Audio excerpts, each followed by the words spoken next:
history. That's what I was saying about risk of non-appearance. There's no record of ever having any risk of non-appearance because he has no record before this court. He has no criminal record that should not be considered.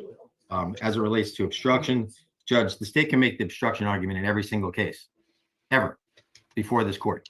They can always say, well, Judge, if we let him out, he can continue to obstruct. He can continue to engage in activities. It's not a valid argument. Home confinement, electronic monitoring. And as it relates to whether he can pick up the phone and call someone, Judge, the poker aspect of this is gone. It doesn't exist anymore. He can't get poker games. He can't order anything. He has no bank accounts. They've seized and frozen everything. Again, I don't want to belabor that point. And he's not exactly tech savvy, Judge. He's a 71-year-old man who, as the state alleges, literally went door to door, allegedly, to pick up money from gaming machines. I also add, Judge, that in addition, in the state surveillance, since they seem to have watched him go to these machines, they must have also seen him go to his doctors and go to his over 9 residential, commercial, and mixed-use properties to collect rents as well, which he also deposited in his bank accounts. So yes, he did need to drive himself to physicians and to conduct his daily business activities. I think that's it, Judge. I just want to hit those 4. Oh, and his health. Judge, again, I stress what Dr. Marone said. If he's unable to be seen by the physicians who are most familiar with his condition, his risk for respiratory failure is high. Those are not my words, Judge.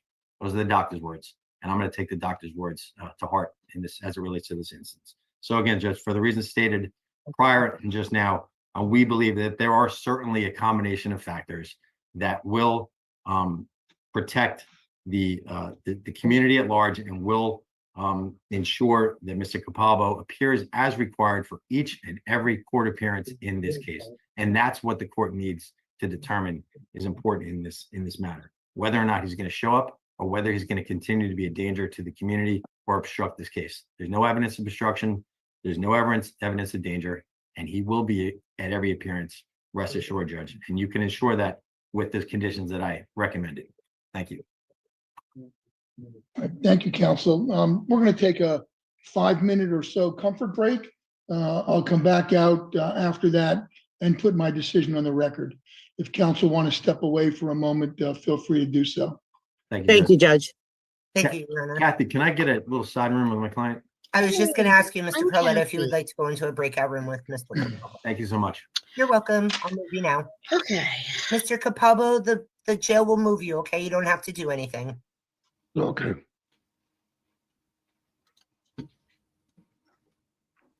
All right. It looks like they went on break as soon as I started. So let's go to Union County in New Jersey. Number 2025-217-2012.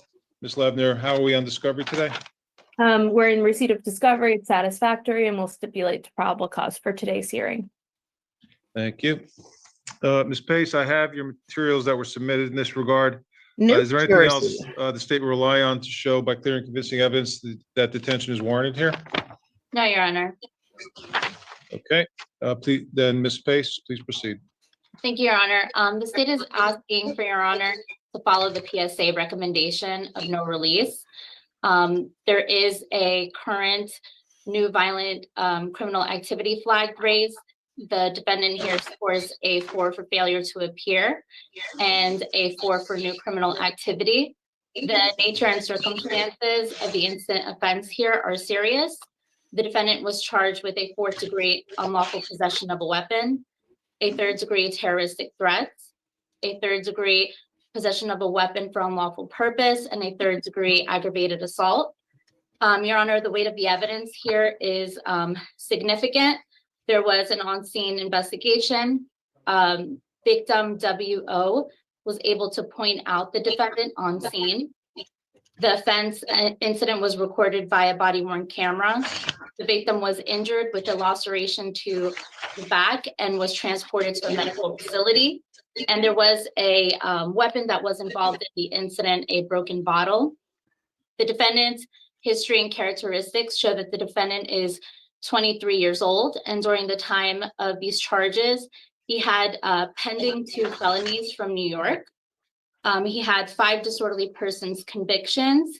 He had one indictable conviction as of December 31st, 2023, a felony in New York, and he had one failure to appear in 2024. The defendant here poses a danger to the victim community.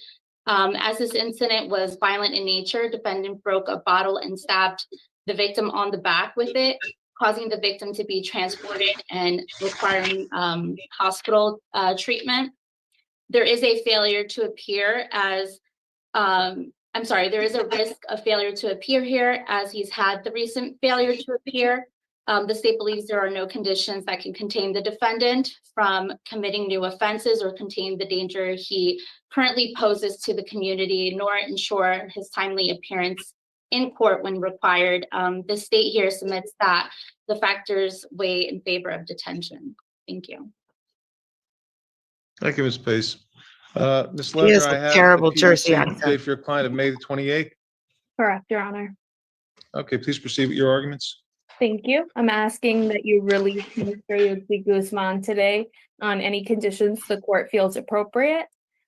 Your Honor, I am going to start with the Another history terrible characteristics Jersey of accent. My client currently resides in Ridgewood, Queens, with his family, his mother, his wife, his two children. Notably, in the That looks breakout like room, lag. he told me that one of his daughters was diagnosed with cancer, that he is a match for them to be able to donate some blood and potentially organs that are necessary for her. And he's anxious to return home to be able to provide that for his daughter. In regard to my client's criminal history, he does have some pending charges right now out of New York. I will note that those pending charges are for nonviolent offenses. I'm just And according to the super PSA, pissed off. there are no prior violent I think I'm okay convictions. right now. And looking at his CCH, I believe that corroborates that.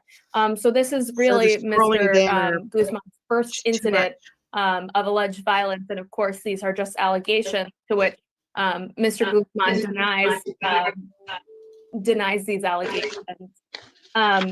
He is working part-time at a restaurant in New York to New Jersey in particular. He has been residing in That Ridgewood, looks Queens fine. for several years. Ms. Tice good. did note that one failure to appear, but I would just note that that case was actually resolved just a few months later. And he came to New Jersey to resolve that No case, lag. which shows that he has come in the past to resolve matters across state lines, and I expect that he will do the same in this instance. There are certainly conditions, of course, a no contact order with these individuals, but beyond that, I don't think that he poses a risk to them, given that he doesn't live in a vicinity near them. As well, You can't you just can take a impose car conditions up to somewhere. PML 3 level monitoring for Mr. Guzman. That will ensure that he's aware of his court dates, following any obligations. If the court would like to impose additional conditions such as anger management, I'm sure that Mr. Guzman is amenable to any conditions, as long as it is returned to his family, so he can help assist in the care of his daughter. With that, I submit. Ms. Ledner, let's just go over a couple of housekeeping issues. I have his address as 1727 Madison Street, second floor in Ridgewood, New Jersey, It Something is should be burning. in I smell something Ridgewood, burning. Queens. That's in New York. in New York, correct. All right. And what kind of ties does he have to New Jersey here, ma'am? I don't believe that he does have strong ties. I know that often people come to New York to go to the mall. I can't speak to why he was in New Jersey. I know that he has all of his family is in Queens, but he has come back to New Jersey for court, as you can see from that case that was resolved in September of 2024. Who does he live with? He lives with his mother, his wife, his two children. I'm not sure if anybody aside from that is in the home, but those are the individuals I was informed.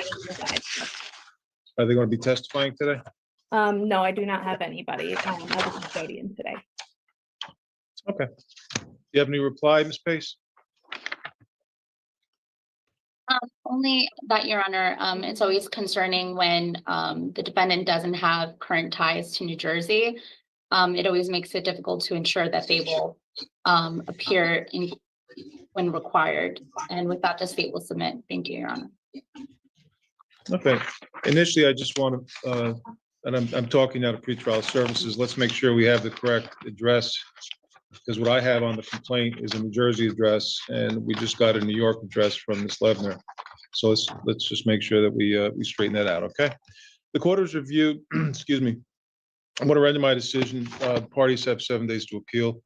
The court has reviewed the complaint, PSA, PLEIR, defendant's criminal case history, papers in support of pretrial detention, and heard the arguments of counsel. The PSA in the instant offense indicates a score of 4 out of 6 for failure to appear and 4 out of 6 for new criminal activity. There is a violent criminal activity flag elevated to the risk of violence. Defendant is 23 years of age. The current offense involves violence. The current offense does not involve an individual who is under 20 years old. There are also pending charges at the time of offense. Prior disorderly persons, the DP convictions is yes. Prior indictable convictions is yes. Prior conviction is yes. Prior violent conviction, however, is no. Prior failure to appear in the last 2 years is 1. Prior failure to appear pretrial older than 2 years is no. And prior sentence to incarceration, 14 days or more, is no. The recommendation from pretrial services, no release recommended, NVCA flag, and current violent charge. And the affidavit of probable cause states in pertinent part. On April 13, and I'm quoting, on April 13, 2025, Plainfield Patrol units responded to 440 East 6th Street on a report of an active fight involving a stabbing victim. The victim was later identified as WO, who sustained a visible stabbing laceration to his upper back. WO stated the defendant used a broken beer bottle to stab him. WO was able to point out the defendant on the scene, who was later identified as Kevin Hughes Guzman. WO was transported to Robert Wood Johnson for further treatment. At this time, I also responded to Robert Victoria's Wood Johnson last name is as the Guzman. on-call detective. WO relayed he observed Yugsy Guzman and other disputing with his father-in-law. WO Yugsy Guzman proceeded to break a beer bottle and began to stab WO while stating, "I'm going to kill you and you're going to die today." WO described the defendant as a heavyset male who was wearing a black shirt, purple brand jeans, and a low haircut. He's shaking his WO head. was able to No, provide that me didn't with the happen. last name of the defendant as Guzman. Judge, WO this is the interpreter. Can you please just slow down just a little bit? I'm having a hard Oh time my just keeping up God, with she's you. interpreting where should I recommence? all No, of you can it. just start with the description of the clothing. I appreciate that. Okay. Thank you. The description provided by WO matched the defendant. Detective B. Baker photographed the defendant's clothing. The court has considered this matter pursuant to the factors set forth under NJSA 2A. Glad he slowed down. 20, the nature and circumstances of the instant offense were considered by the court. Defendant is charged with violating NJSA 2C:39-5D, unlawful possession of a weapon, 4th degree, 2C:12-3B, terrorist threats, 3rd degree, 2C:39-40, possession of a weapon for unlawful purpose, that's the 3rd degree, aggravated assault, 2C:12-1B2, that's the 3rd degree, and another count of 3rd degree, 2C:12-1B2, aggravated assault. Defendant's history and characteristics were considered by the court. As noted previously, he is 23 years old. The court is very concerned about the fact that he has few, if any, connections to the community. I'm also concerned about the allegations in this matter. The allegations are that of aggravated assault and stabbing an individual with a broken bottle. If the allegations are true, and I make no determination at this stage, it's too early to say that, he could have killed that person. So I am concerned about the violent nature of the current offense. However, with that said, his criminal history in New Jersey is limited. It consists of a 2023 arrest at the Meadowlands for shoplifting and theft, along with the arrest that's relevant here. He does have a criminal history, however, in New York, and I have reviewed that. I'm looking at disorderly conduct, creating hazardous or physically offensive condition, grand larceny, theft, acting in a manner injurious to a child less than 17 years old.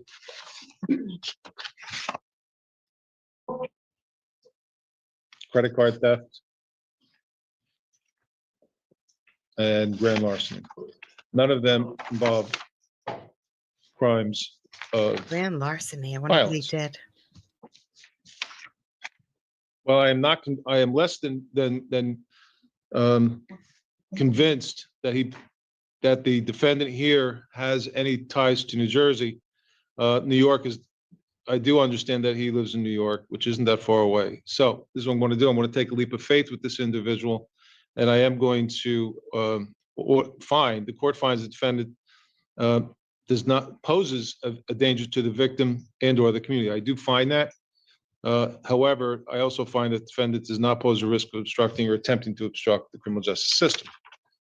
The failure to appear is borderline. It's 4, and for new criminal activity is 4.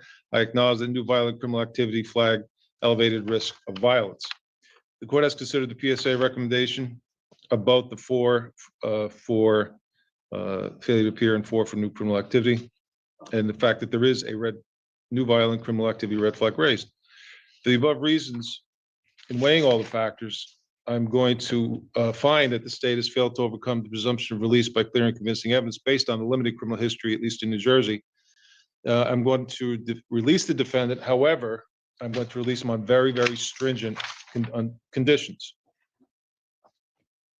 He is going to be released at level 3 under the following conditions.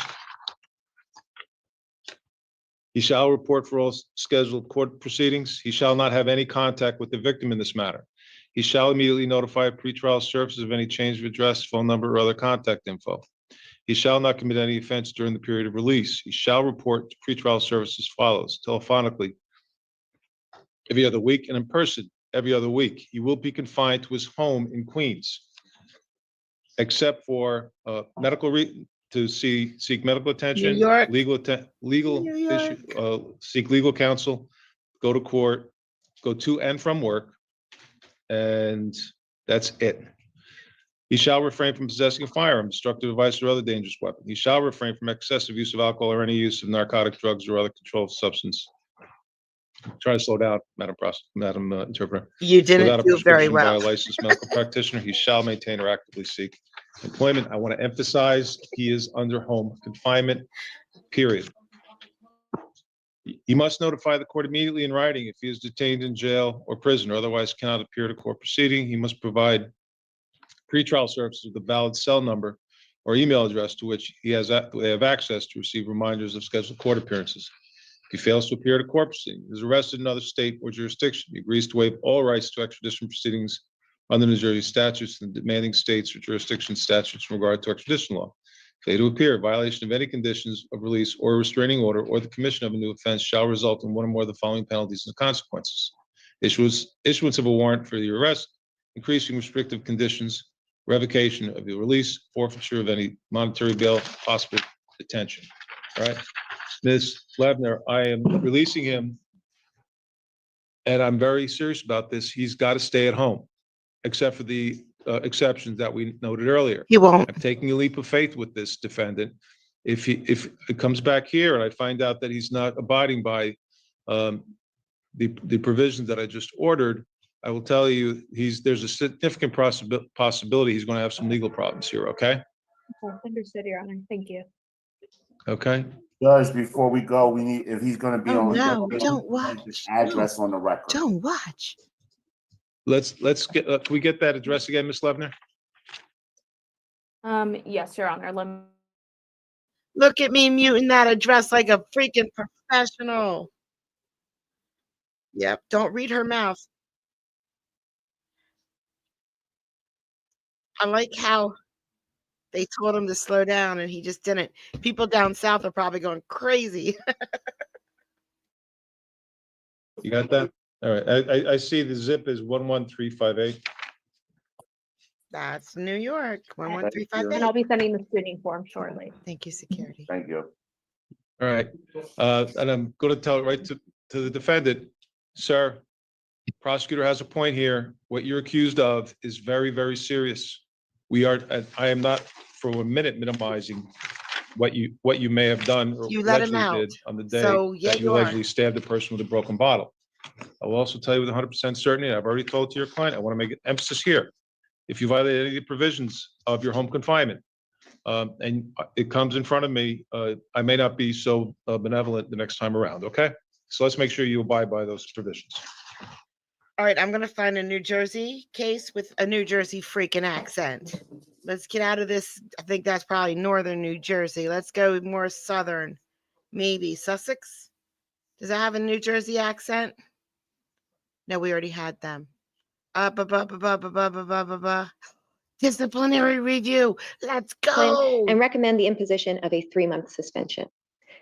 If the board has any questions, I'm happy to answer them. Ms. Weeks, the facts that you recited at the beginning of your argument, were they all acknowledged by respondent as part of his plea? They were not. These are facts that were in the charging document. The board is able to look at those facts within the charging document, specifically here, the police report and the accusation in determining aggravating and mitigating factors. Certainly, the plea is constrained to the assault on his wife with the belt and the assault on his father with the hedge trimmer. With the hedge trimmer? Any other questions? This is a Thank you. disciplinary Thank you. review for a lawyer. Assault on his wife with a belt and his father with a hedge trimmer. Or did she say father-in-law? I can't remember. Your Honor, honorable board, distinguished counsel. It's always, as an attorney, it's always a pleasure to plead in this chambers. It lends importance to the work that we all do. And when I look at my job today, it's really rather limited.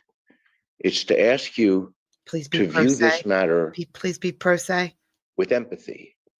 I know that just recently Elon Musk told us that empathy is a weakness, but I always thought that that's been a strength of this board.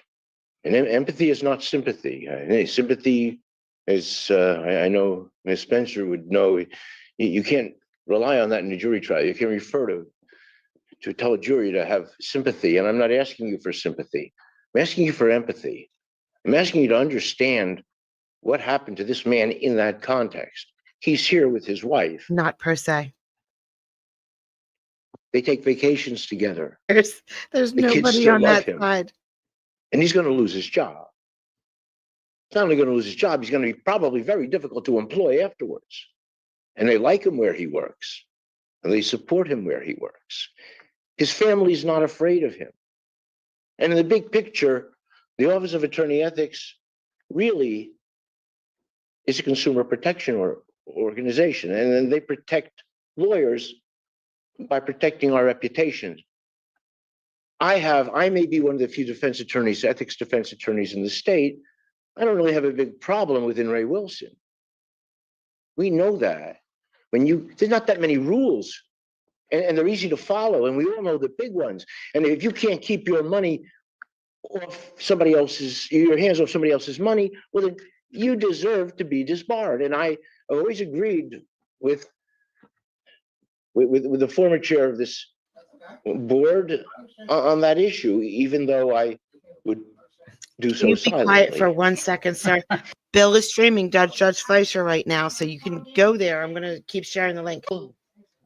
That the need for empathy in this case is not only important, but it's critical. This is a man with 4 children. His wife is a registered nurse. She monitors his treatment. He takes medication every day, and she monitors that.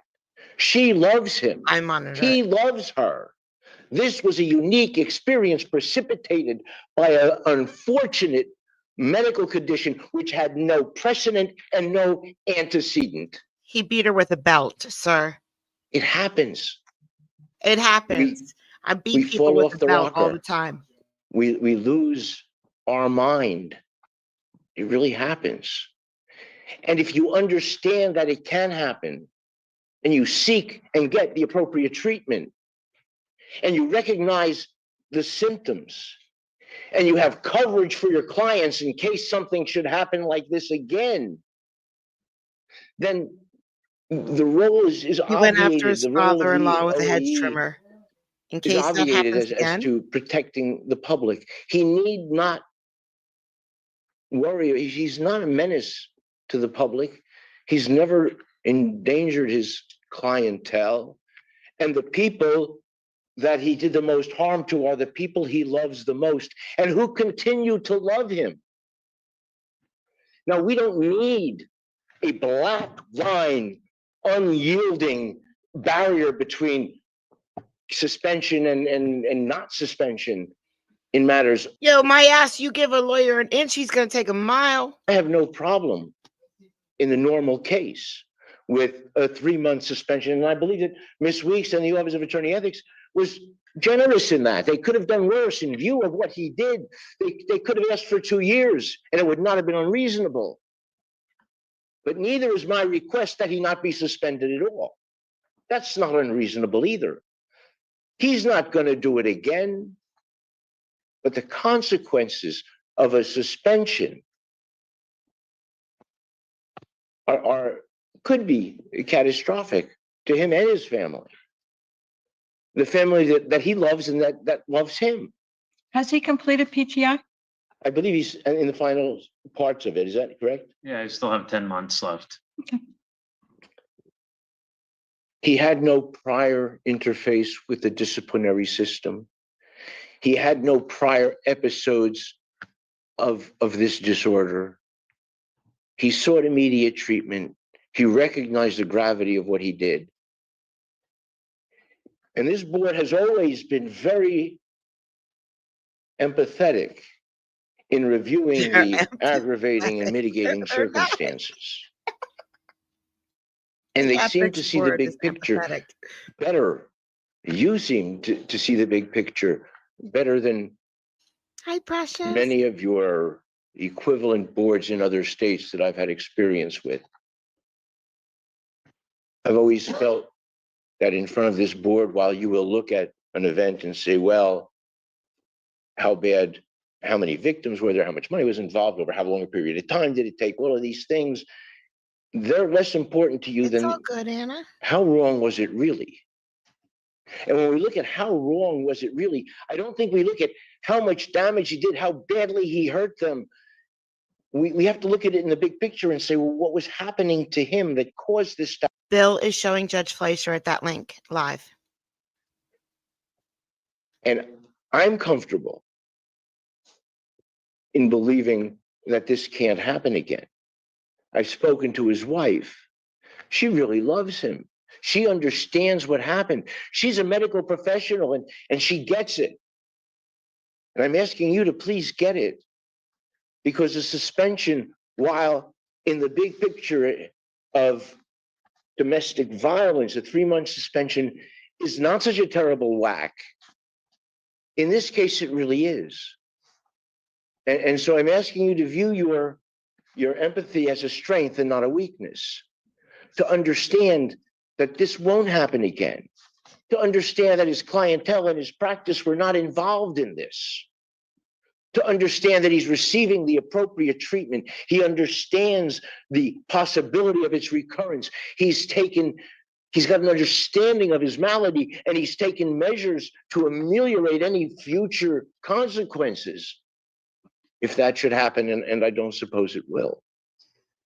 So I'm asking you quite simply to, within the mandate of your obligation, to understand that he doesn't have to be suspended. You can carve out an exception. You can give him credit for Jail his time. mitigating circumstances. Give him jail time. You can find a way to not suspend him, because a suspension would be unnecessary and it would be catastrophic. All right, panel. As get him. usual, I Get this appreciate the judge. opportunity Get this lawyer. Get him. to explain to you what I think.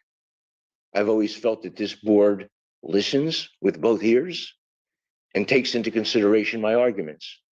I hope you do it today, and I hope that your deliberations will result in the conclusion that he doesn't need to be suspended. And I thank you. I have If two he's questions here, for that you, means he sir. pled guilty. The first, is whether or not there was a restraining order issued at the time of the arrest pursuant to the Prevention of Domestic Violence Act. And if so, what was the result of that? And second, your confidence in your client's lack of any future misconduct is very telling. But can you give some more flavor or explanation for that opinion that you hold? And specifically, can you address whether or not there's been any change in supervision, medication, treatment that Rest as much as predate you the can. domestic violence assaults and after the assaults? As to your first question, I would defer to him because I'm embarrassed. I can't answer that. As to your second, as to the basis for my opinion, over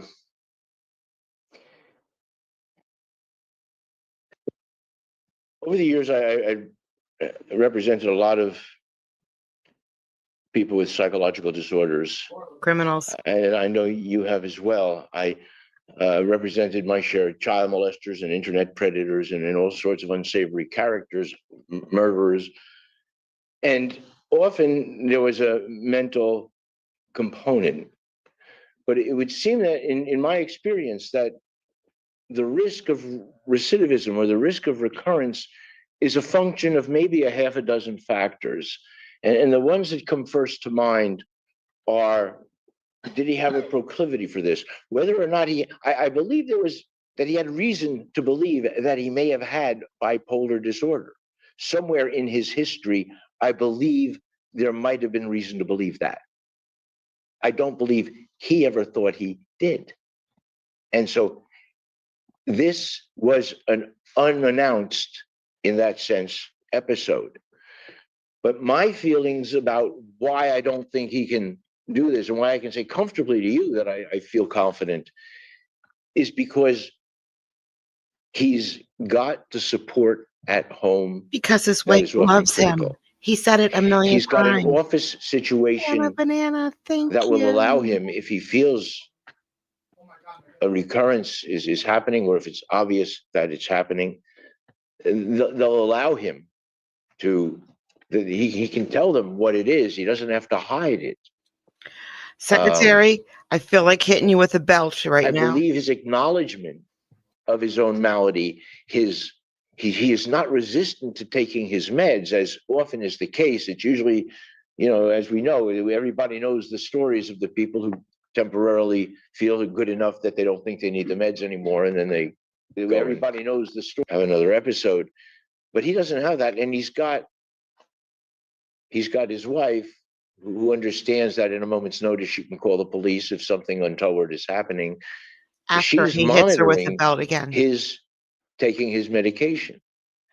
I'm a strong believer in the efficacy of these medications when they're coupled with the patient's recognition of what the symptoms feel like, what the onset looks like, what the trajectory is likely to be.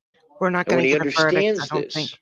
and he seems to, then I think the risk of recurrence, or the risk of a recurrence that will impact anybody other than himself, is diminished. The incident or the assaults that form the basis of the criminal case included excess of alcohol consumption by your client. Given the diagnosis, the treatment, the medications, do you know, or can you tell us if he is continuing to consume alcohol? I understand there may be no legal requirement that he not, but I think with respect to our ability to forecast and your confidence in your client, it would be of note to me, at least, if he is sober or not. Well, I asked him when I was first retained whether he had been abstaining, and he said that he had. I have not renewed that question with him. And if I may right now, I'll ask him what his drinking habits are at this point. Of course. And if you I'm could not ask him about drinking. No the way. restraining order as well, please. There was no restraining order. I'm not drinking. Thank you. Welcome. That Thank looked a little. Thank you. laggy. Was it them or was it my Any further internet? questions? I thank you, and again, I always appreciate the opportunity to plead my case here. And I know that Sit you will down. be given full and fair consideration. So I thank you, and I wish you all well. Thank you. Thank you, counsel. Thank you, Again, Counsel. he hit his wife with a belt and he went after his father or father-in-law with a hedge trimmer. I would have did the reverse, but that's just me. None of these people have Jersey accents either, and this is Jersey.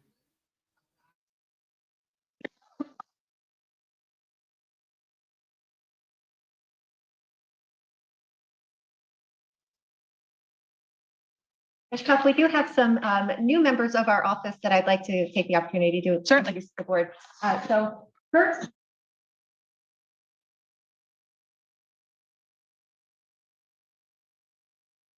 We won't get a verdict. Supreme Court never, ever, ever, disciplinary courts never give a verdict, and they just shut down the stream. They just, we got to hear what we got to hear. And then, maybe we can look later in a week or two and we'll know what happened to this Jersey lawyer who beat his wife with the belt and went after his father with a hedge trimmer. Jersey things. I think this test went okay. I think I'm good to go. I think I can continue streaming now. Sorry if I pulled you away from anything. Go watch Judge Fleischer right here. Thanks, guys. Bye-bye. Buenos dias. Oh, yeah. Naughty lawyers. You gotta love naughty lawyers are almost my new favorite thing to get. I got a new Pennsylvania one this week. I gotta go look and see what he did wrong. 2 days. 2 days of the hearing lasted. I wonder if he's still a lawyer. I'm gonna find out. All right, guys. Bye-bye. Thank you.